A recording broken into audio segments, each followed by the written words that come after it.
Oke, assalamualaikum warahmatullahi wabarakatuh. Kembali lagi bersama saya di sini. Ada Pelawas ya. Pada malam kali ini kita kembali test drive di malam hari menggunakan si Bandit atau si Mazda Pantren ya. Di sini pantrennya agak sedikit berbet. Belum sempat ganti busi. Ini keluhannya busi sudah kadang-kadang nyambung, kadang enggak ya. Jadi kadang hidup, kadang enggak. Jadi ada berbet di tarikan bawah. Dan ada kemungkinan juga settingan karburator.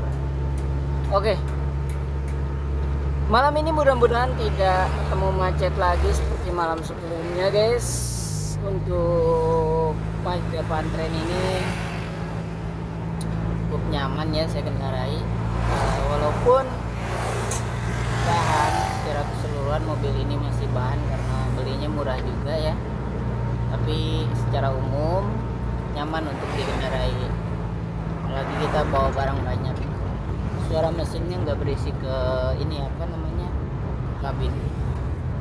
Saya bilang untuk kelas mobil tua ini mobil masih enak, suara juga nggak bising.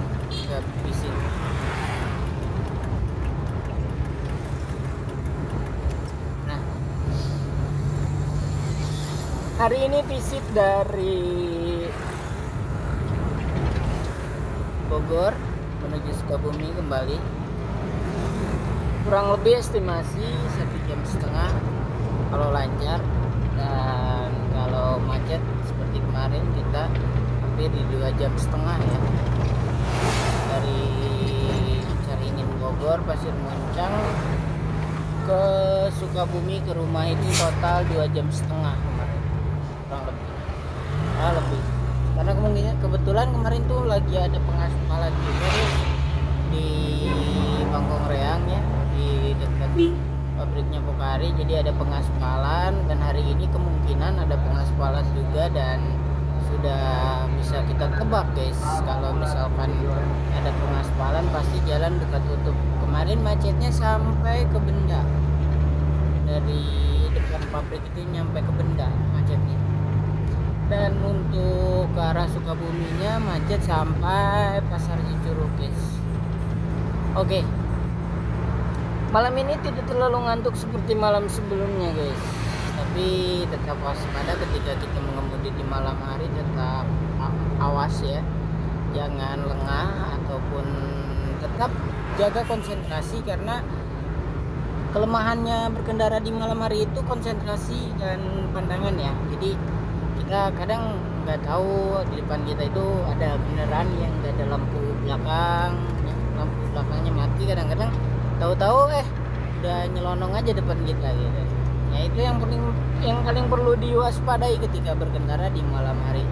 Yang kedua, jangan merasa jalanan longsong guys. Jadi berkendara di malam hari tetap memperhatikan rambu-rambu lalu lintas, diantaranya setiap ada pertigaan ataupun marka jalan yang menandakan kita jangan menyalip dan lain-lain. Jadi kadang terjadinya kecelakaan di malam hari itu sangat fatal, karena kecepatan rata-ratanya itu dia bisa lebih dari 60 km per jam. Karena kenapa? Karena berpikir di jalan rayanya sedang longsong dan mengemudi sesuka hati. Padahal kita tidak tahu di depan jarak 1 atau 20 meter di depan ada tikungan dan lain-lain, dan ada orang nyebrang juga aja, ada kendaraan yang nyebrang dan sebagainya. Jadi kebanyakan teman-teman kalau misalkan berkendara di malam hari itu kecelakaannya itu yaitu ketika ngebut, adu banteng, tiba-tiba nggak kelihatan, tiba-tiba ada mobil, dan ya seperti itu. Jadi tetap waspada dan selalu berhati-hati pada dasarnya ya. Dan ketika teman-teman mengantuk dalam berkendara, coba melipir dulu, cari masjid ataupun tempat ibadah. Mungkin teman-teman yang non muslim biasanya beristirahat di rest area ataupun di SPBU, lebih baik ketika merasa ngantuk diistirahatkan dulu sejenak, 5 menit ataupun 10 menit tidur efektif. Itu lebih baik, lebih lama di perjalanan daripada teman-teman mengambil resiko yang fatal begitu. Oke, kita sudah melewati Lido ya. Lido Hotel ke kiri dan kita terus jalan lurus ke Sukabumi. Dan ini sudah memasuki kawasan Cigombong, guys. Untuk malam ini lalu lintas masih cukup longsong. Tidak terlalu padat, guys. Jadi bisa kita lihat di jalanan longsong, tapi tetap ya kita tidak tahu di depan. Biasanya kalau arah sebaliknya kosong itu pertanda ada macet, guys. Seperti itu. Biasanya buka tutup. Jadi ada jeda di lawan arah. Jadi kelihatannya kosong ke arah sebaliknya, jadi seperti itu, guys.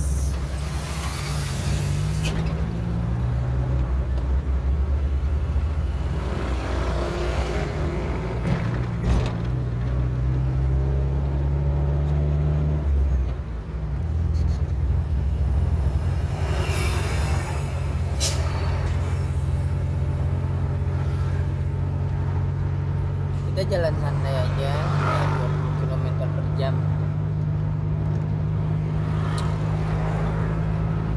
Nikmatin perjalanannya.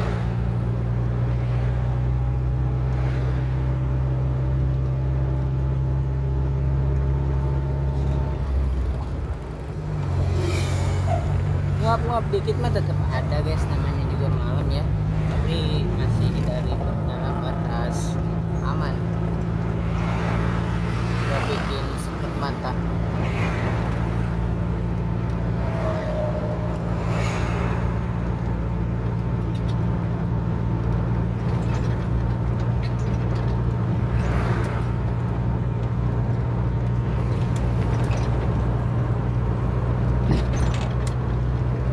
Nah, kita sudah mau memasuki kawasan lampu merah Bocimi, exit tol Bocimi di sini ya. Sejauh ini pembangunan untuk tol Bocimi sendiri sudah sampai di Parung Kuda, guys. Tapi tidak tahu nanti jalanannya udah nyambung atau baru dibangun exit tol untuk mempermudah akses pembangunan. Secara keseluruhan kalau misalkan sudah jadi jalan tol dari rumah, estimasi itu lebih cepat tapi lebih mahal di biaya tolnya. Jadi saya sih harapannya kalau misalkan sudah ada tol, nanti jalan umum itu lebih longsong gitu, guys. Jadi lebih longsong, dan otomatis kalau lebih longsong nanti kita nggak mesti lewat tol dong, kita jalan biasa aja. Jadi untuk teman-teman yang mungkin belum tahu mau ke Jakarta dari Bocimi itu masuk ke kiri, tinggal masuk ke arah Jakarta ya. Untuk tolnya sendiri di Bocimi itu 14.000 teman-teman, 14.000.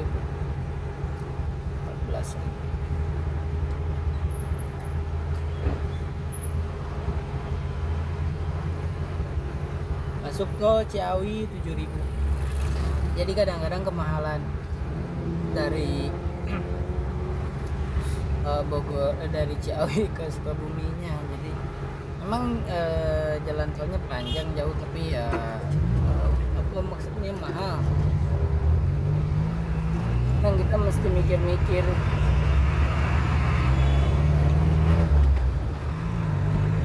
Bolak-balik tolnya doang bisa nyampe 28.000, tapi setengah konsumsi bensin ya. Terus pengaruhnya untuk gasolin masih jauh, jadi maksudnya masih lebih irit pakai jalan biasa kayaknya.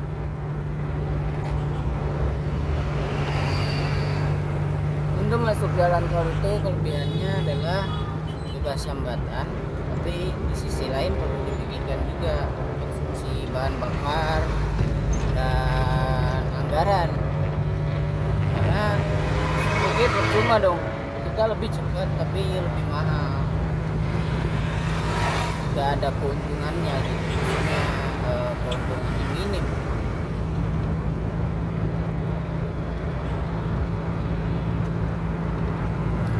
mudah-mudahan jalan lancar guys, jadi nggak ada macet dan kita bisa cepet-cepet nyampe rumah. Udah pengen istirahat. Kekurangannya saya ini tidak bisa tidur di siang hari. Jadi kalau misalkan shift 3 dulu nih, pengalaman dulu, kalau pulang shift 3 jam 8 paling bisa tidur nanti jam 12 sampai jam 3. Setelah itu nggak bisa tidur, berarti efektifnya tidur itu cuma 3 jam dalam satu hari. Sementara waktu zaman dulu shift 3 itu bisa sampai 1 bulan saya shift 3. Bayangkan 3 jam tidur dalam 1 bulan. Wah, mantap. Dan begitupun kalau shift 2 guys. Jadi kalau shift 2 biasanya dulu pulang jam 12 malam baru bisa tidur, itu biasanya jam 3 atau jam 4 baru bisa tidur. Dan gak bisa bangun siang juga, jam 5 tetap bangun. Misalkan bangun tidur jam 3 nih, tetap jam 5 pasti bangun. Bisa tidur bangun jam 8. Mungkin karena dulu didikan bapak saya itu kalau bangun itu mesti jam 4. Kalau telat bangun pasti dihajar guys. Jadi karena keterbiasaan ya udah mendarah daging.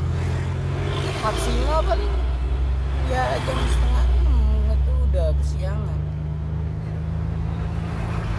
Alhamdulillah guys, sejauh ini jalanan lancar, tapi tidak tahu di depan kayaknya tetap masih ada pengaspalan ya.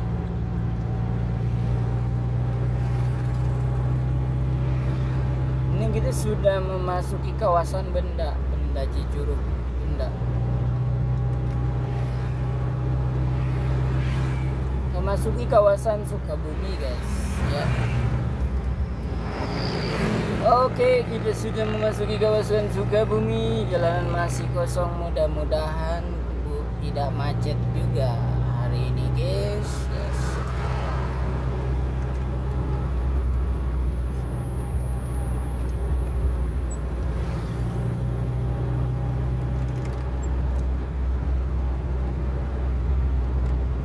Harapannya setelah ada jalan tol, pemerintah Sukabumi berani mengambil tindakan dan resiko juga ya. Untuk lebaran jalan ditambah misalkan 1 meter 2 meter ke kiri kanan, itu kayaknya bakal mengurangi angka kemacetan yang ada di Sukabumi. Karena rata-rata di jalan Sukabumi itu kendaraan yang lalu lalang di jalan utama Sukabumi ini kendaraan industri, distribusi, dan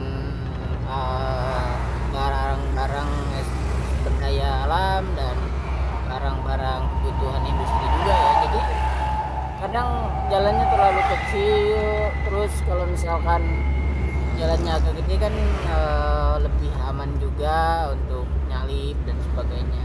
Alhamdulillah guys, sepertinya di jalan Bangkong Reang sudah selesai pengaspalannya. Ini bisa kita lihat longsong kemarin saya nyampe sini macet, ternyata masih buka tutup di Bangkong Reangnya guys, belum kelar. Dan kemarin nyampe Benda masih macet.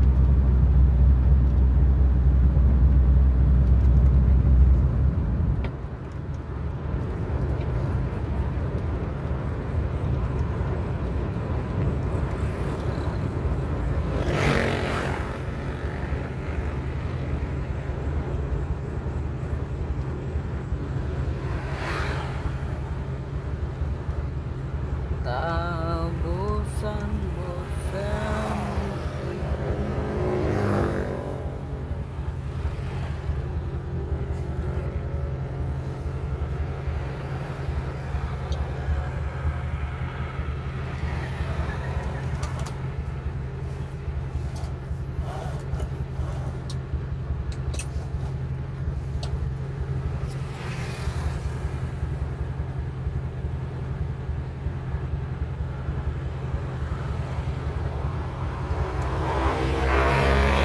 Baru dibuka ke arah Bogor, jadi kita tunggu sejenak, mungkin kurang lebih 10 menit di sini. Kita antre, setelah itu gas lanjut ya.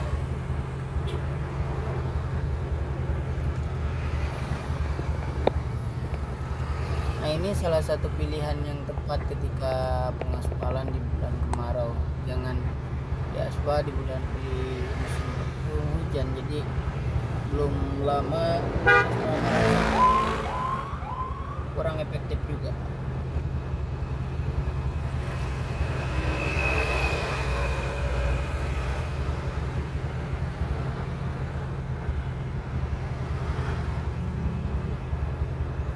Untuk kenyamanan kembali saya sampaikan, untuk kenyamanan di Majapan Train ini karena kabinnya luas, ketika AC-nya mati itu nggak terlalu panas. Kalau misalkan kita buka kaca ya, biasanya kalau mobil-mobil kecil itu ya panas. Kalau misalkan AC nggak jalan, pintu kaca ditutup sedikit aja tetap panas. Kalau di Pantrain biasanya saya nggak terlalu panas sih,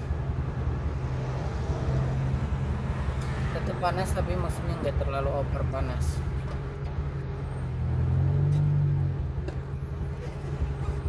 Nah, buat teman-teman juga tipsnya, jadi kalau misalkan ada buka tutup kemacetan, sebenarnya diharapkan itu nggak nyalip ngeblok.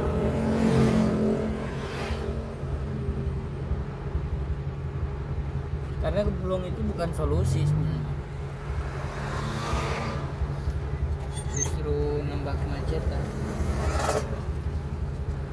Jadi kita kayak cepet nih perasaan, kita lebih cepet, padahal secara keseluruhan waktunya itu jadi lebih lama. Karena kenapa? Karena bikin macet orang dan jadi terhambat juga sebenarnya,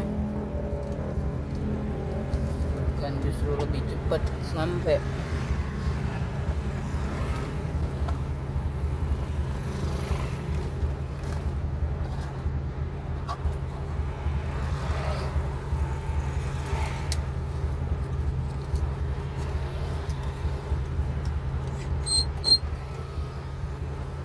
Karena memori HP-nya lemot guys, jadi saya bikinkan video part-part ya, part 1, part 2, mengikuti memori di HP ini. Tinggal beberapa menit lagi selesai. Oke, pokoknya begitu guys. Ketika berkendara di malam hari, upayakan selalu awas mata, konsentrasi, dan kalau misalkan teman-teman merasakan keluhan, ngantuk dan sebagainya, jangan dipaksakan ya. Jadi jangan dipaksa, ketika ngantuk istirahat dulu, melipir, istirahat, dan pastikan selalu teman-teman itu keep konsentrasinya ya, karena keselamatan itu mahal harganya. Kesehatan, jangan sampai teman-teman berangkat sehat, pulangnya tidak diinginkan ya, terjadi hal yang tidak diinginkan. Tetap patuhi rambu-rambu lalu lintas dan tetap ikuti arahan-arahan yang diarahkan oleh petugas-petugas yang bertugas di jalan, di lapangan. Dan perhatikan juga ketika bertemu pertigaan, persimpangan itu teman-teman kurangi kecepatan ya. Jadi jangan merasa kita di di jalur utama kita egois dan itu membahayakan orang lain. Oke. Tetap aman, selamat, damai di perjalanan. Semoga kita selalu senantiasa diberikan kesehatan, keberkahan, dan dilancarkan segala urusan. Amin. Wassalamualaikum warahmatullahi wabarakatuh. Oke guys, terima kasih.